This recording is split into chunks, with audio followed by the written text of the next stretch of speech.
due to the testing issues, and that's probably something everyone's sick of talking about. But in a weird way, can this be a good thing just because you guys have to get used to kind of rolling with the punches and that things may change on a daily basis that are out of your hands?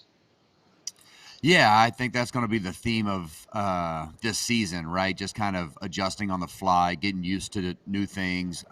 Really, the pushback, I think, is going to help us down the line when we can really slot things and find our rhythm of this testing and getting the results back. And, the little bit of hiccup that's happened that we've all heard about plenty was just a kind of a heads up on our end of we're not going to get our test results back till this afternoon. So let's just wait, push them back, push the workout back. And, it's still fairly early in camp. We can make a slight adjustment and really not miss out on too much.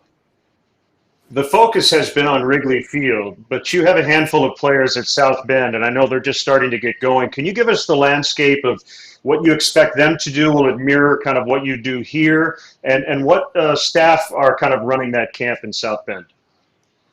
Yeah, Jeremy Farrell and our player development staff are down there with a lot of great coaches. They've got some coaches that obviously from AAA and being able to deal with that call up situation and getting guys ready. And we also have some player development guys to help with the younger group that's going to be there, the prospect group, and continue to develop and help those guys grow in that environment.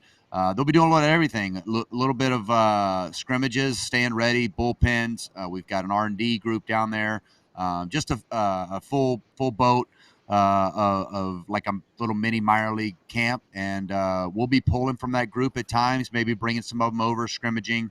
If we need somebody for extra innings or an extra live BP thrower, we've got guys down there that are stretched out.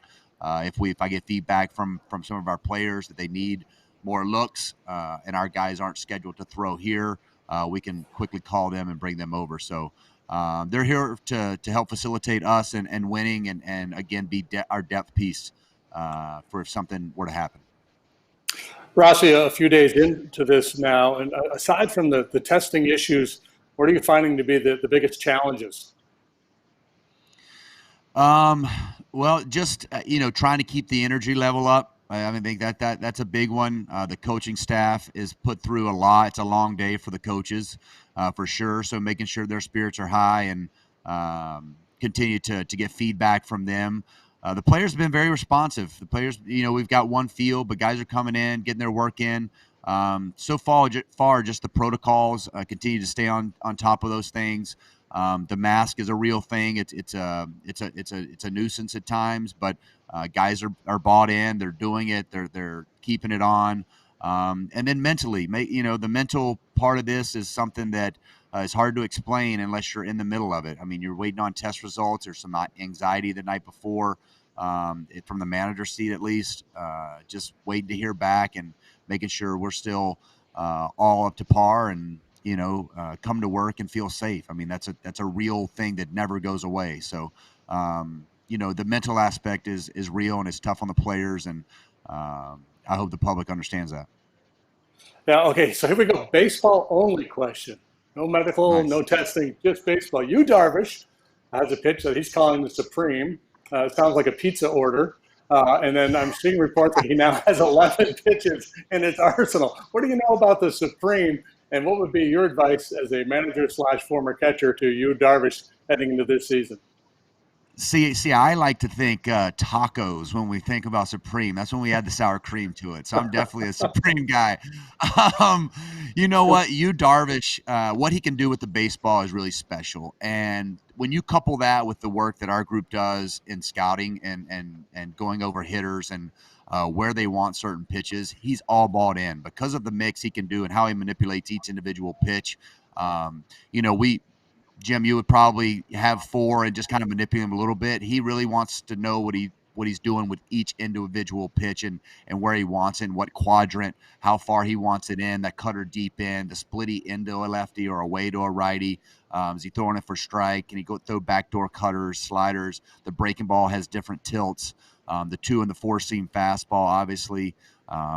He could just really manipulate the baseball. So that's rewarding when you got a guy that can have experience, and do what the scouting report says. That's why he feels like he's got so many weapons.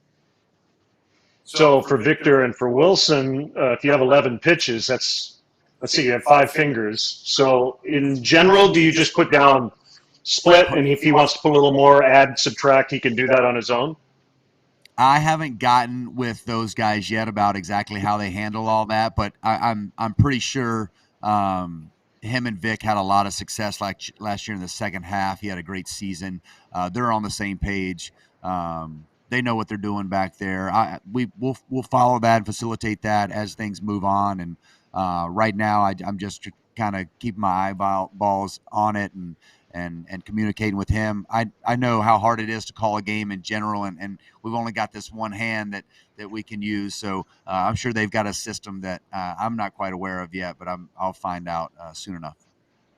As you contemplate the rotation, I know in every spring you talk about who's going to be the opening day starter, and there's kind of an honorary piece to it. But you also look at the schedule, and you want certain matchups as you progress through the early part of the season. I would think that'd be even more of an emphasis now when you're only playing 60 games. Is that the case? You kind of, as you make that decision, looking down the road. Yeah, actually, Jim, it's not because I've got to find out what my players' health is like and who's stretched out can give me the length. I think that's going to be the most important. Some guys are further along than others. Some guys had different access to different facilities in the downtime, the times that we weren't together during this break. And I'm looking for feedback from the guys and how healthy they are, continue to get stretched out, who can give us length, how many bullpen guys are stretched out and kind of can bridge the gap if one of the starters are not where they need to be. So as much as I was preparing for matchup as we were breaking the first spring training and seeing how that was going to lay out, right now I'm looking at who's healthy and is ready to go out and give us some serious innings. I want to ask you about the DH, and I don't know if you've thought about that you might have a position player who might not be totally comfortable with something they haven't done before, and that is getting an at-bat, sitting down for maybe 45 minutes, not playing defense. Have you had any conversations with any guys? I'm sure nobody would admit that it's uncomfortable, and will you play around with that in these intra-squad games and the spring training games before you get to opening day? Yeah, of course. The DH is a big one. I've talked to Schwartz a little bit about it. I've had conversation with other guys of how I'm going to maybe move things around or move the spot around and create the best matchup. Again, that's a work in progress, but we have a lot of options, a lot of great options for that spot. And I'll talk to guys and admittedly, they're honest with me. I mean, they'll shoot me straight, and I've already had one player telling me he hates the DH, and so I take that into account. That's a real thing. So I want guys to feel good about it, be positive about it, and they're only going to be in that spot if they're swinging the bat well, and we feel like the matchup's good for them, and use them that way. But we have so many options and so many great hitters that we'll need some at bats. It's going to be it definitely be a process. I'll have to stay on top of and juggle a little bit.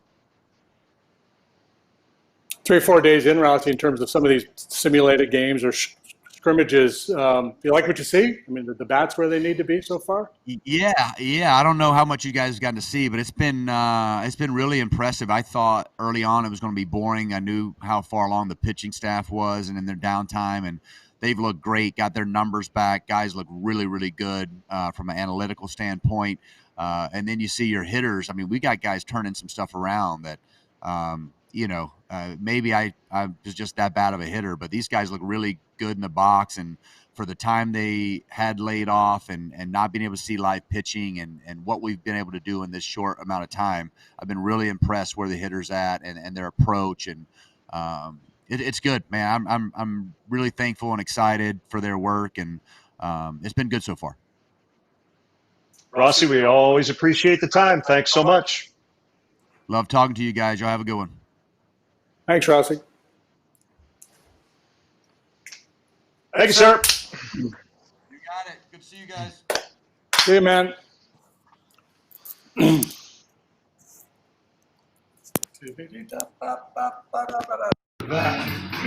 done? Can I work on the monitors? We are done with that. So let me ask you something.